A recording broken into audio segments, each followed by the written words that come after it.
मंजीत, क्या खबर आ रही है? सुबह सुबह तो ऑपरेशन बहुत सफल रहा। जो 8 मजदूर हमारे फंसे हैं उन्हें लेकर क्या जानकारी?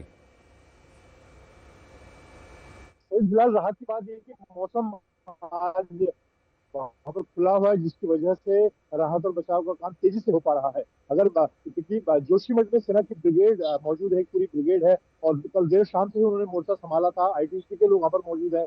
लेकिन कल देर शाम तक लगातार बर्फबारी होती रही, जिसकी वजह से रेस्क्यू का काम नहीं हो सका। लेकिन आज सुबह 5-6 बजे से लेकर ही काम शुरू हो गया। भारतीय वायुसेना ने सरसावा में अपने जो बड़े हेलीकॉप्टर हैं B-17 और बाकी उन्हें भी तैयार रखा है। फिलहाल जो जोशीमठ में भारतीय सेना की जो टुकड़ियां हैं, 100 से ज्यादा जवान हैं, इंजीनियरिंग के जवान हैं, उनके इक्विपमेंट हैं, उनके उनके जरिए वहां पर राहत और बचाव का काम हो रहा है। एम्बुलेंस वहां पर सेना की मौजूद है। इसके अलावा फिलहाल सेना के हेलीकॉप्टर से B-17 से राहत का बचाव का काम हो रहा है। इसके अलावा सिविल ठीक है प्रशासन के जो मंजीत, हेलीकॉप्टर हैं मंजीत हम और दोबारा आपके पास आते हैं। आपकी आवाज़ साफ नहीं आ पा रही है। जितेंद्र भी हमारे साथ हैं। जितेंद्र, क्या खबर मिल रही है और कितनी उम्मीद हमारे जो 8 साथी मजदूर फंसे हुए हैं, कब तक उन्हें रेस्क्यू कर लेने की उम्मीद? देखिए सईद, सुबह से ये देखा जा रहा है कि मौसम में काफी तब्दीली आई है। कल तक वहां पर बर्फबारी हो रही थी, उस बर्फबारी में काफी कमी आई है। और सुबह आज 14 लोगों को रेस्क्यू करके जो विभिन्न एजेंसियां हैं, जिसमें आर्मी की टीम है, इसके साथ साथ आईटीबीपी और एनडीआरएफ के जवान भी अब वहां पर पहुंच चुके हैं। सिर्फ 8 लोग बचे हुए हैं सईद, और इनको अब बचाने का प्रयास जो है वो लगातार किया जा रहा है। क्योंकि जो 8 कंटेनर थे उसमें कल ही उसमें से 5 कंटेनर जो थे उसमें से 33 लोगों को कल बचाया गया था, जो श्रमिक वहां पर मौजूद थे। इसके साथ ही जो 3 कंटेनर हैं वो काफी महत्वपूर्ण थे, उसमें से 14 लोगों को आज सुबह सुबह निकाल करके जो आर्मी के जवान जो उनको लेकर के आए हैं। तो एक बड़ा ऑपरेशन इस वक्त चल रहा है, जिसमें विभिन्न एजेंसियां लगी हुई हैं। जो हमारे पास जानकारी इस वक्त आ रही है सईद, उसके मुताबिक एनडीआरएफ की टीम वहां पर अब से थोड़ी देर बाद उस लोकेशन पर पहुंच जाएगी, माड़ा में, जहां पर ये हिमस्खलन हुआ है। इसके साथ ही डीआईजी जो आईटीबीपी के हैं उनको देहरादून से भेजा गया है, वो इस पूरे ऑपरेशन को देखेंगे।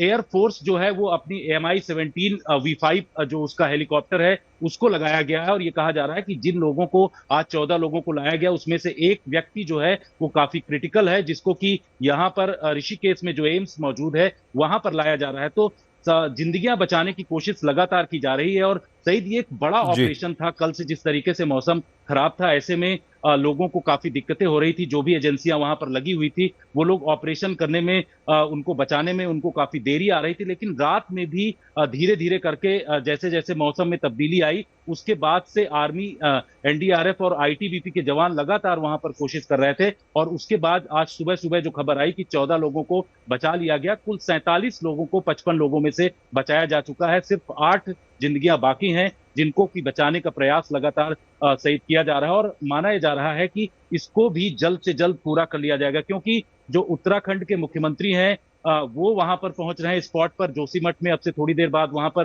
वो पहुंचने वाले हैं। जोशीमठ में पहले से ही एयरफोर्स का चिनूक वहां पर मौजूद है, जिसका इस्तेमाल रेस्क्यू और उसमें किया जा सकता है। वहां पर अगर इक्विपमेंट भेजना है, कोई भारी इक्विपमेंट भेजना है, उसको भी वहां इसके द्वारा भेजा जा सकता है। तो इस तरीके के लगातार प्रयास किए जा रहे हैं और कोशिश ये की जा रही है कि 8 जिंदगियां जो बची हुई हैं उनको जल्द से जल्द वहां से निकाला जाए। ठीक है, ये महत्वपूर्ण जानकारी आपने दी है। मंजीत, आपकी बात हुई है रेस्क्यू ऑपरेशन में जुटे वहां जो कर्मचारी हैं उनके अधिकारियों से, क्या कहा गया है?